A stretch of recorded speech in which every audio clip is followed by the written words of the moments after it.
It's been over 20 years, and things have changed greatly in that time, but Pokémon Snap finally has a successor. But before that, let's go back in time, and remember why something as banal as taking photos of 3D polygons was so exciting back then. Pokémon Snap was released in March of 1999 in Japan, but the project dates back to 1995. It wasn't even going to be a Pokémon game, instead being named Jack and the Beanstalk. You can still see a remnant of this in the game's intro, where the name of the development team shows up. The old concept still involved taking photos, and presumably would have something to do with the fairy tale of the same name. But the developers weren't sure what players would enjoy taking photos of, and sometime in early 1997 they decided to make it about taking photos of Pokémon. Pokémon Snap was also initially targeting the 64DD, a Japan-exclusive add-on for the Nintendo 64. However, that plan was changed due to the 64DD being delayed multiple times, eventually only being released in December of 1999, a whole 9 months after Snap's release. The story is simple. You play as Todd Snap, a photographer with a knack for taking shots of Pokémon. Todd receives an invitation from Professor Oak to come to the Pokémon Island, so that he can get pictures of the wild Pokémon that live in it and finish writing his Pokémon report.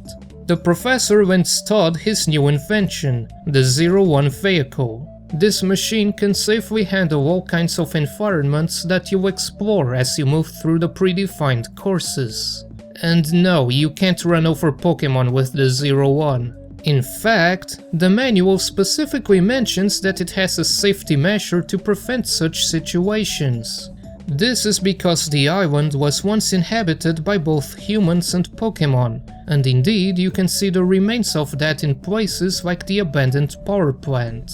But something happened at one point, and now it has become a natural reserve where only wild Pokémon live in it. Professor Oak could have invited a trainer instead, but he fears that it would cause the number of Pokémon in the island to decrease, and that would be a shame when places like this are so rare. Gee, where have I heard that whole mankind Pokémon balance thing? Anyway, the game features 63 Pokémon from Generation 1, spread through 7 different courses. You start on the beach, and unlock the rest as you register more Pokémon and unlock secret paths.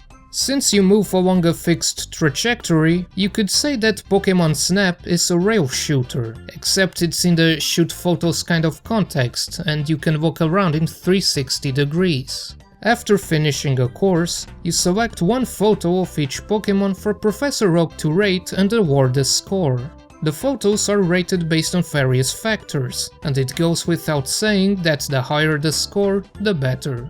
First is size, which is how close and detailed the Pokémon is. Take pictures as close as you can get to earn more points. The pose rating is based on what the Pokémon is doing in the photo. Showing them just sitting there diddling themselves is all fine and good, but it's cooler to see them strike poses or eating food or blowing up.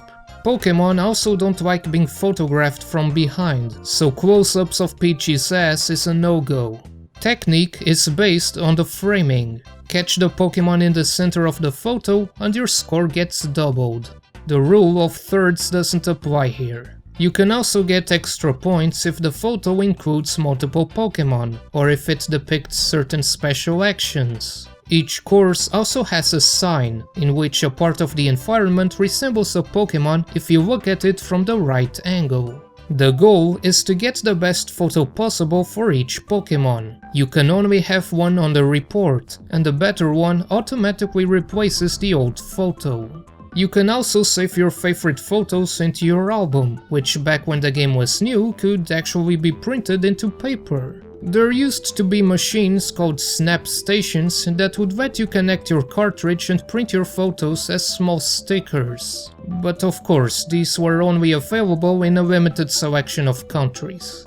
To aid you in your quest to be the king of Instagram, Professor Oak provides you with some useful tools. First is food, with which you can bonk Pokemon in the head or attract them to a certain position and watch them eat it.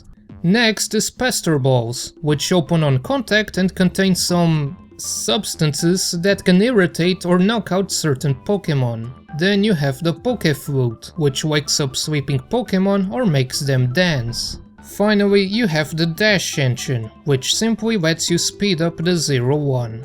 As for the courses themselves, they are quite short, not lasting more than 2 or 3 minutes each, so you can reach the last course in like 1 or 2 hours. But if you stop there, you're kind of missing the point. You won't see everything the first, second, or even third time you visit each course, either because you don't have every tool yet, or simply because you just haven't discovered everything there is to see. Each course is like its own little world where the Pokemon interact with each other, the environment, and the player in multiple different ways. What if you throw a snack between 2 rivals? What if you interrupt them while they go about their own business? What if you push them into a pool of lava?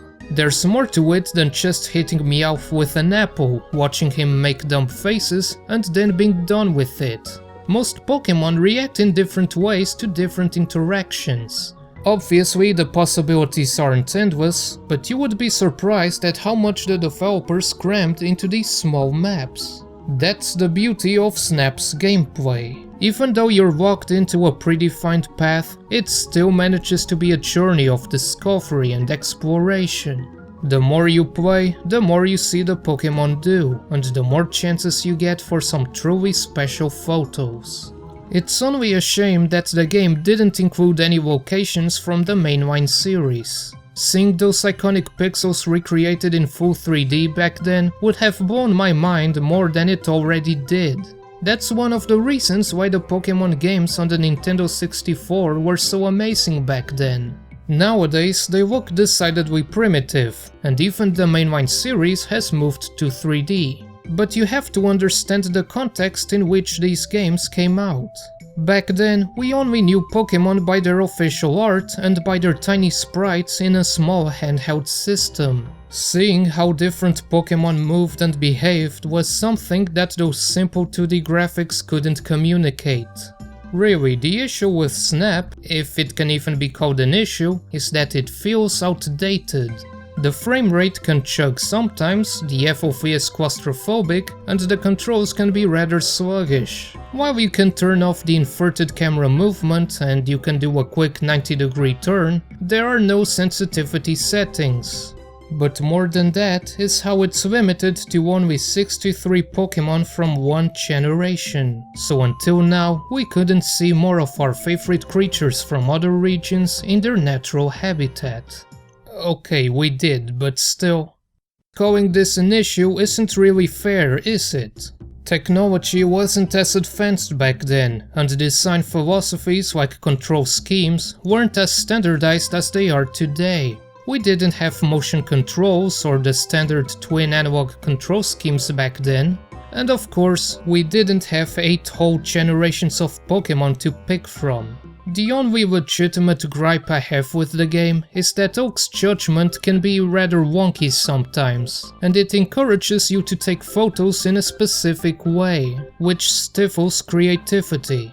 Last year I talked about how I recently got into photography, so now I'm playing it with a whole new perspective. Which is why I'm perplexed that this asshole tells me that my photos suck because the Pokemon isn't right at the center, or because they have their backs turned, or because they don't have their faces plastered on the camera. This is something that I hope the new game will be more liberal about. Regardless, Pokémon Snap is a very solid spin-off that is still worth checking out. So it sucks that playing it today can be a bit of a challenge unless you already have a super elite retro setup ready to go. The game is quite picky about emulators, and I only got it to run smoothly and without a bunch of glitches through Mupen 64 Plus with the parallel RDP, but even then it's not working 100%. Apparently, the game uses the Nintendo 64 hardware in unusual ways that make it a pain to emulate properly. and as a result, the emulator fails to recognize the signs, which are required to unlock the flute, the dash engine, and the final course legitimately. The game was ported to the Wii Virtual Console in 2007, but since the service ended in 2019, you either bought it beforehand or you install it on a homebrew-enabled Wii. There's also the option of running it on Dolphin instead, but it also has problems recognizing signs, on top of running poorly, having bilinear filtering forced all over everything, and suffering from texture scaling issues. It's still readily available on the Wii U Virtual Console, but from what I've read, the N64 games also have that dark filter that plagues other systems like the NES. But hey, don't let these setbacks stop you if you're interested. There's plenty of time until new Pokémon Snap is released. Until then, take the time to appreciate where it started, and build your own album with memories that will be forever immortalized in your digital showroom.